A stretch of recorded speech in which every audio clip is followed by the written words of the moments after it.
Bismillahirrahmanirrahim. Welcome students. Today we will do Article 3.2 Newton's laws of motion. In today's lecture we will be discussing all the three laws of Newton and we will be explaining these laws using examples. Sir Isaac Newton can be considered one of the greatest physicists and mathematicians in history. He studied the motion of objects and formulated his famous three laws of motion that you will be studying today. And he also published them in his book in 1687. So the first law is also known as law of inertia. Second law is related to acceleration. And third law discusses the interaction between two objects.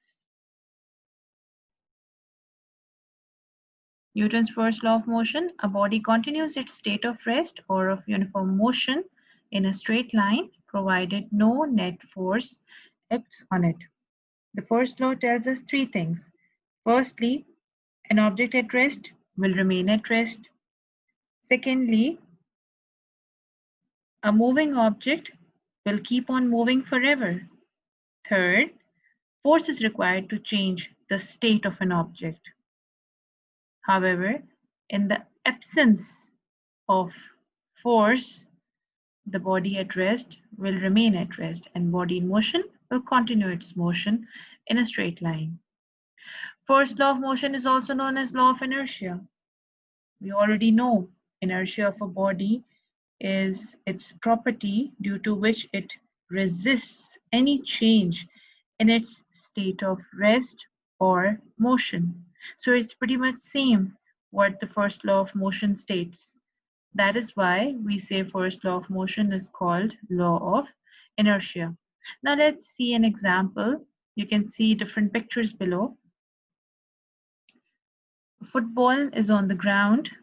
Forces on it are balanced. Obviously this football is applying a force on this ground and this ground will be applying a force on the football. It's stationary, it's at rest. So all the forces are balanced and it is at rest, it's enjoying the state. But this is happening when there is no external force acting on it, an unbalanced force. Yeah. So when a force obviously changes the state of the ball will shoot off. That is, a player is kicking the football and hence the ball just shoots off. Now the ball will continue its speed, will continue with its speed and will continue in the direction in which it is hit. But if it again experiences a force, it will stop. And yes, it will experience a force. In daily life, there are many forces that we are facing or we are experiencing, the gravitational force, the air resistance. So yes, the ball will be experiencing an external force, and that external force will slow down the motion of object and eventually the ball will stop. That force can be air resistance. Over here you can see there is a net which came into the way and hence it decreased the speed of the ball. So yes, the football was first enjoying its state of rest, but then if an external force acted on it and it flew off, then it wanted to enjoy that state, but it got caught in the net. So this is what happened with this football. These are the examples of Newton's first law of motion. We will also be applying the state as well. Now this first picture over here, you can see the forces on the book are balanced. This book is on the table and the weight of the book, it is acting in the downward direction. The table is also exerting a force in upward direction. Both forces are balanced. That is why the books are at rest. However, in the second picture, if you see, you are applying a force towards the right. So your book will start to move towards the right. Yes. Now, you're applying a force, but then there is another force that is being generated, and that is the force of friction. Force of friction, it always slows down or stops the motion of a moving object. So the friction over here is between the book and the table. So you're applying force towards the right, and friction is being produced towards the left in equal magnitude. So whenever the applied force and force of friction, when these forces will be of equal magnitude, your body will continue to move with the constant velocity towards the right. However, if your frictional force increases, if your friction increases, then the applied force, eventually your book will come to rest. So external force or an unbalanced force does create, does bring a change in the state of an object. If both the forces remain same, remain equal in magnitude, your body will continue to move with a constant velocity. So I hope you do get first law of motion, that in this case, in the first picture, the books are at rest and they will enjoy this state. The forces are balanced and there is no external force acting on these books. That is why they are stationary. Over here, if a body is moving, it is continuously moving with a constant velocity, because the forces on a moving body can be also balanced. Yeah, the thing to note down is that in a moving body, body moving with constant velocity, forces can be balanced. Over here, the applied force and force of friction are balanced. That is why your book will be moving with a constant velocity. However, if the frictional force increases, then the applied force, eventually your book will come to rest. Yes, so the unbalanced force, that is the friction, if it increases with respect to applied force, then body will come to rest. Otherwise, it will continue its motion. This is what first law says. What will happen if a rock is thrown on Earth to the rock thrown in space? So imagine an astronaut throwing a rock in outer space.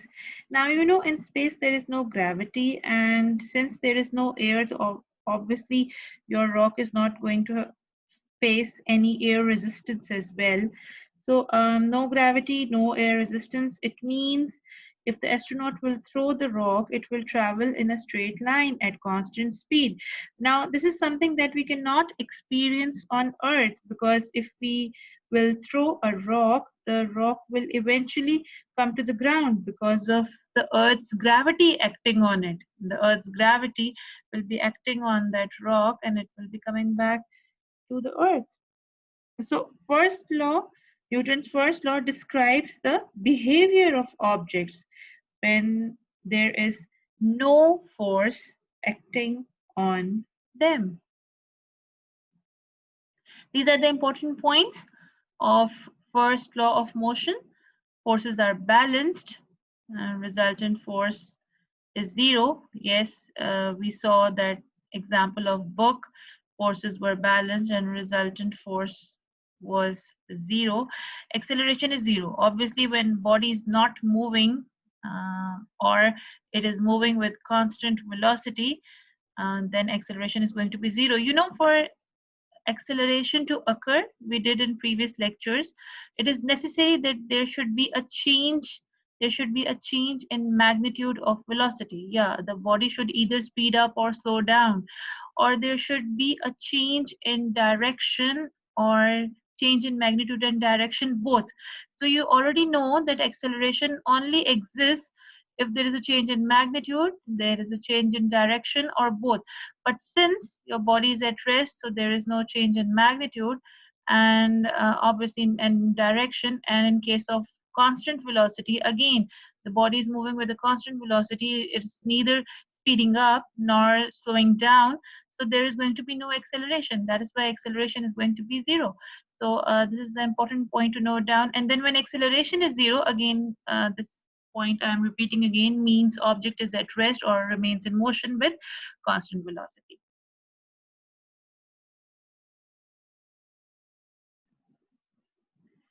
Newton's second law of motion.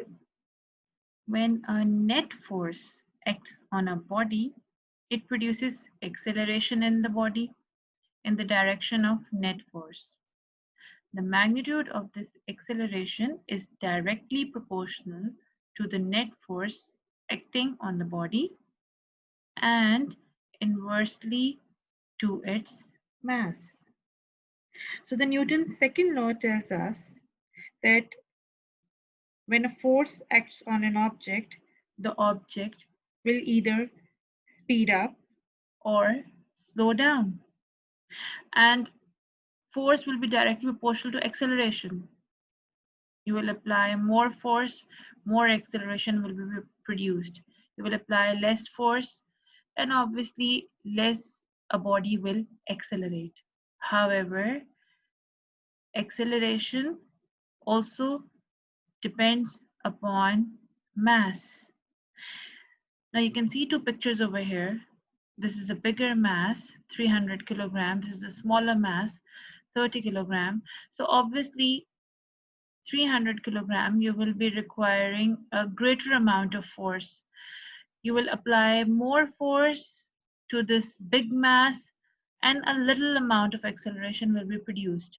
However, this is a lighter mass. So if we'll apply a force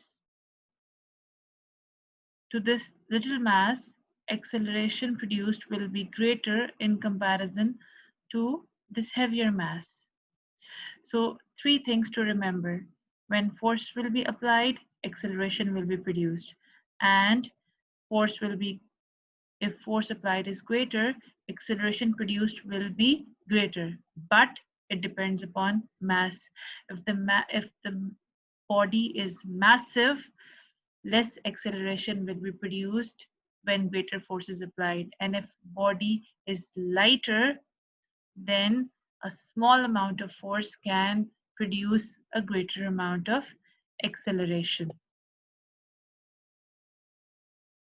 Let's see some examples. If you use the same force to push a truck and a car, the car will have more acceleration than a truck because car has less mass. Similarly, if we use the same force to push empty and a filled trolley, the empty trolley will accelerate more than a filled one because of less mass. How to calculate force? This is the mathematical formula. F is equal to m into A, where F is the force measured in Newton, m is the mass measured in kilograms, and A is the acceleration measured in meter per second square. Now let's derive this formula. F is equal to m into A. How to derive it? Since second equation of motion says that when we apply force, acceleration is produced. The greater force is applied, the greater acceleration is produced. So A is directly proportional to F. This is the sign for directly proportional. I couldn't find a symbol to insert. Probably I was in a hurry. I didn't look more, so I just drew it. So A is directly proportional to F. It means if you apply a greater amount of force, the acceleration produced in the object will be more. Secondly, acceleration is inversely proportional to mass. That yes, if a body is heavier, if it is massive, less acceleration will be produced. And if a body is lighter, greater acceleration will be produced if force is applied. So you can write these two equations. You are naming them A proportional to F as 1, and you're numbering the second one 2. Now you can compare both equations. Why? Because the left hand side of the equation is has a common physical quantity, which is acceleration. That is why you can easily relate the two equations together. So acceleration is proportional. You have to use the sign of proportional, F into 1 over m. You're comparing the two equations together, you're bringing them together. So F into 1 is going to be F, and then you cross multiply F directly proportional to ma. Now, you know, in maths, whenever you have to remove the proportionality sign, you introduce a constant. Over here, it is K, KMA. So if you take the values as of force as 1, mass 1 kg, acceleration 1 meter per second square, so the value of K constant also comes out to be 1. So you put the value of K is equal to 1, your equation reduces to F is equal to ma. So this is your final equation. That is how you can find the force that is that you apply on an object if it has mass and if it is accelerating. Now the unit of force is Newton. You have been doing it in previous classes, which is equal to kilogram meter per second square. How?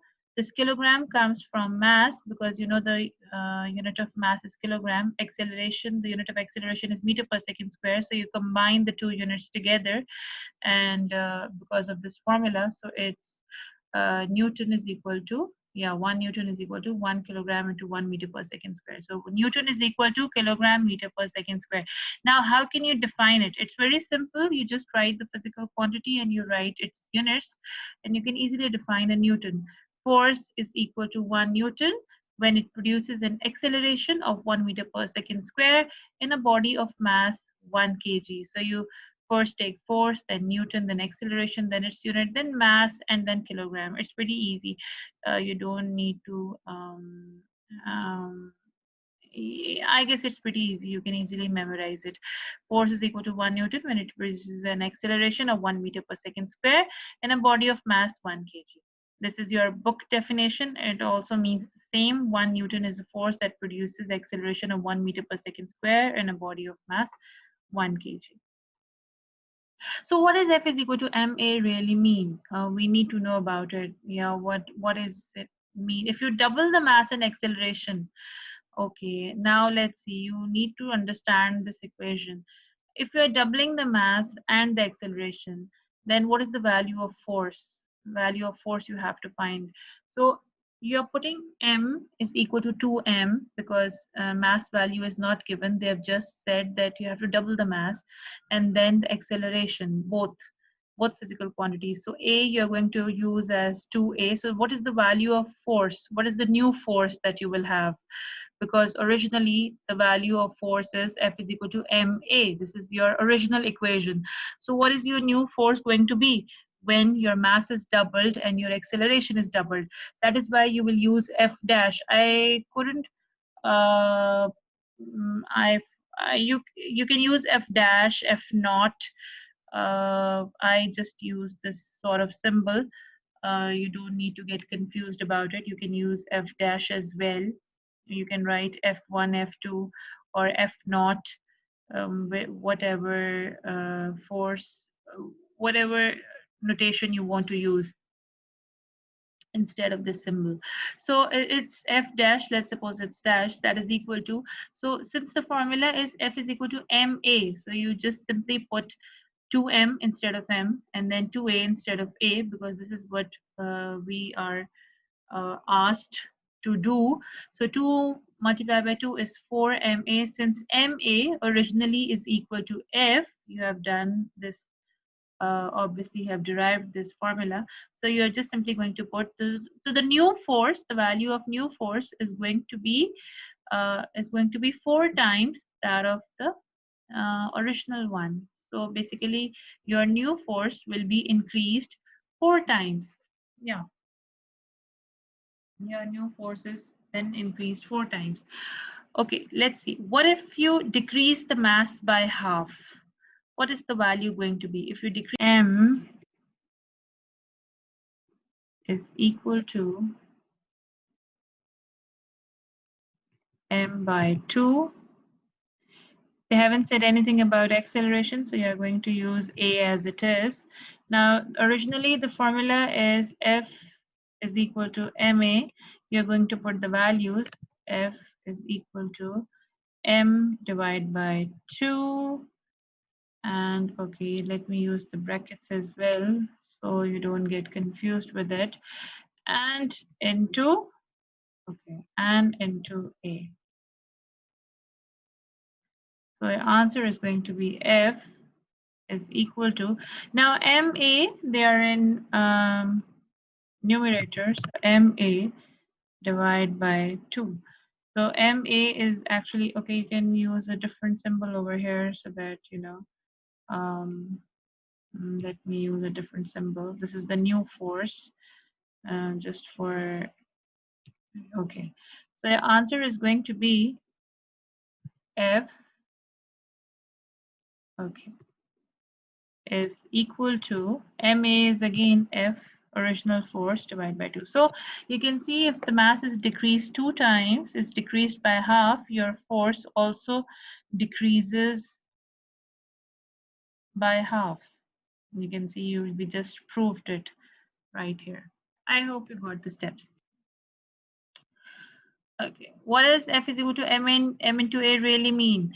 Okay, if you double the mass, you double the force. How is it possible? Let's see. So if you double the mass, they haven't said anything about acceleration. It means acceleration is the same. So m is equal to 2m. This is your original equation. You know it is F is equal to m into a. So you just simply put m as 2m, and then the new force F dash is going to be 2ma. You will put ma is equal to F because this is your original equation.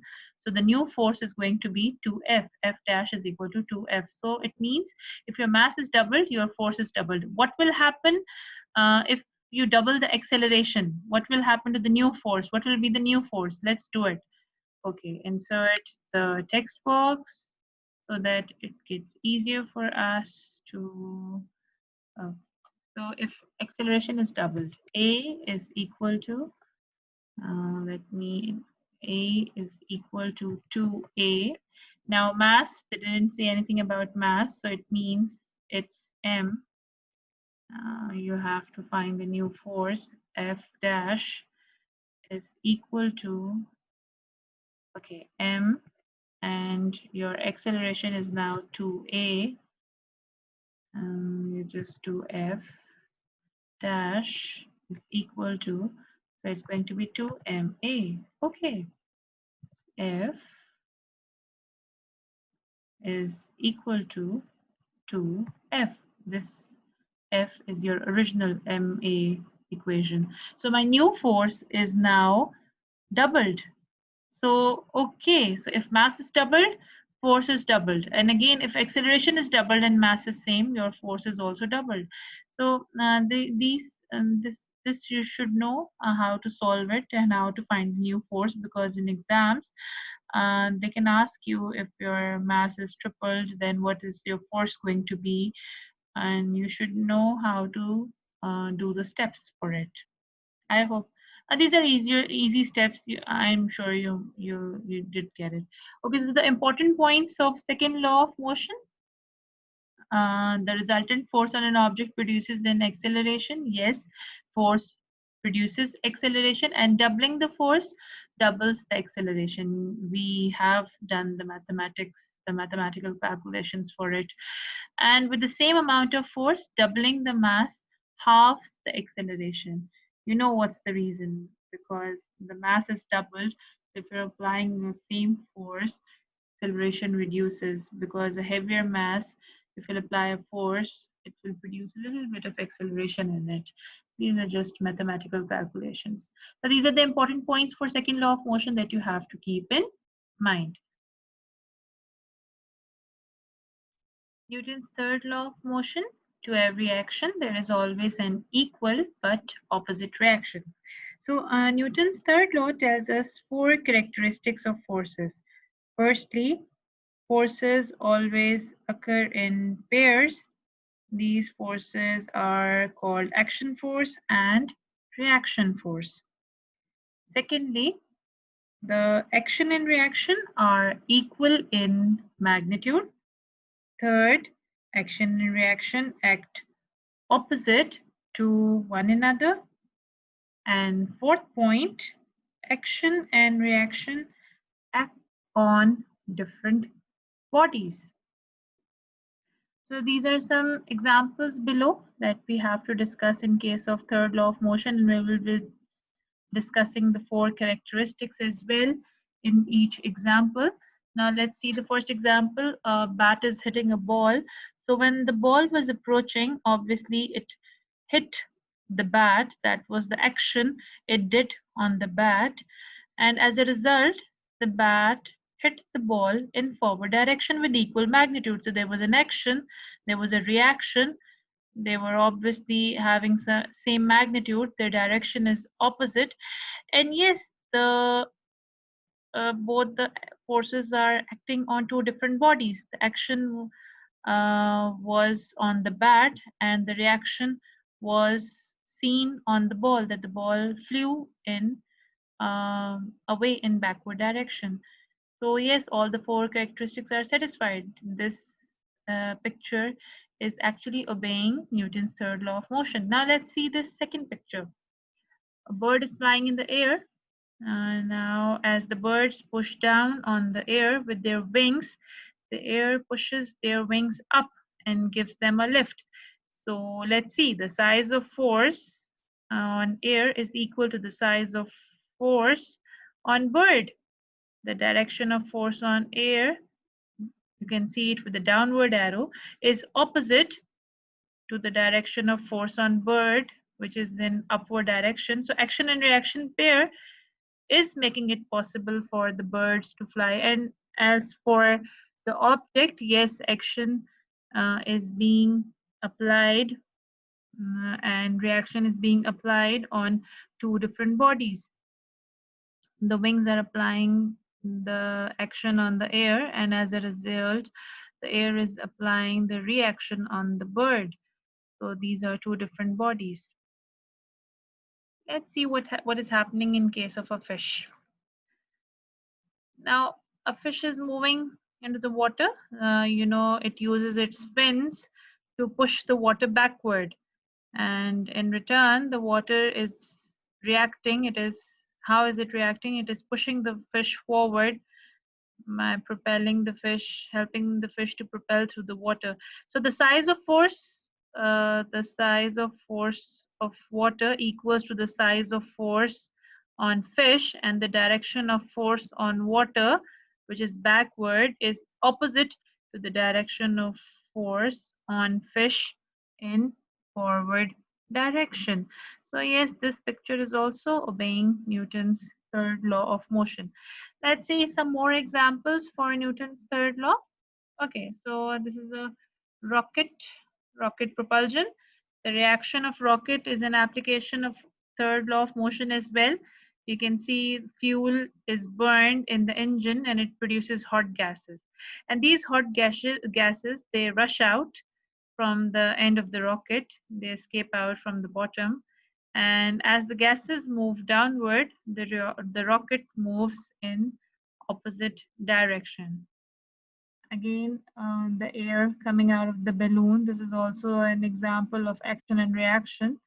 The air rushes down, and as a result, as a reaction, the ball goes up. You can see the action and reaction pair, equal forces, equal magnitude of force, opposite directions, and fourth, that action and reaction are occurring on two different objects.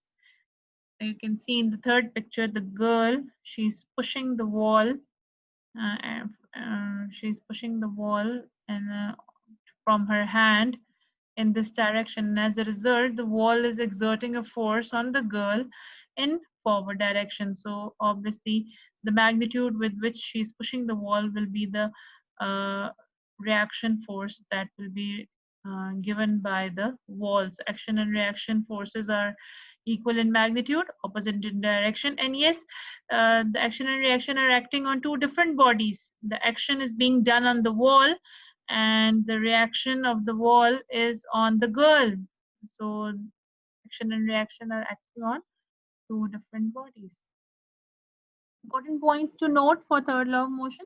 Forces always occur in pairs. Each pair is made up of Action and reaction. Action and reaction force pairs don't cancel each other as they are acting on two different bodies. This is an important point to note because people do think there's a misconception that forces are equal in magnitude, opposite in direction, so they cancel out. But it's not. It's not like that actually. Since they are acting on two different bodies, how can they cancel out? Okay, and either force can be considered as an action and reaction force. So I guess it's you shouldn't be confused. What is the action and reaction in every example? This is the summary of today's lecture. Newton's first law of motion. We discussed that yes, forces are balanced. When forces are balanced, the resultant force is zero. And when the force is zero, it means the acceleration is zero. And by all these 3 points, we mean that the object will either be at rest or it will be moving with constant velocity. In second law of motion discusses the forces or is generated when there is an unbalanced force present. When there is an unbalanced force present, it means there will be an acceleration. Since force is not zero, acceleration is not zero, there will be an acceleration. And as a result of that acceleration, the object at rest will start moving, and a moving object definitely will change velocity. It can speed up, it can slow down, or it can change direction. And third law of motion was we discussed the action and reaction force pairs, that they are equal in magnitude, opposite in direction, and most important point, they act on two different bodies. They do not cancel out actually. They are because they are acting on two different bodies. This is your home assignment. You have to revise the lecture and you have to do numerical 3.1 and 3.4 in your copy. 3.1 and 3.4, you will be using Newton's second law of motion, F is equal to m into a, that we derived today. And it will be easy for you to solve it. And plus, yeah, you have to solve the examples as well. 3.1, 3.2, these all are using Newton's second law of motion, F is equal to m into a. It will be easy for you. Do send me screenshots of your homework, and I will be definitely sharing it in the class. I will be showing the homework of those students who did it correctly. And regarding the lecture, if you still have any queries or any problems, you can definitely contact me. Take care. See you in next lecture. Allah Hafiz.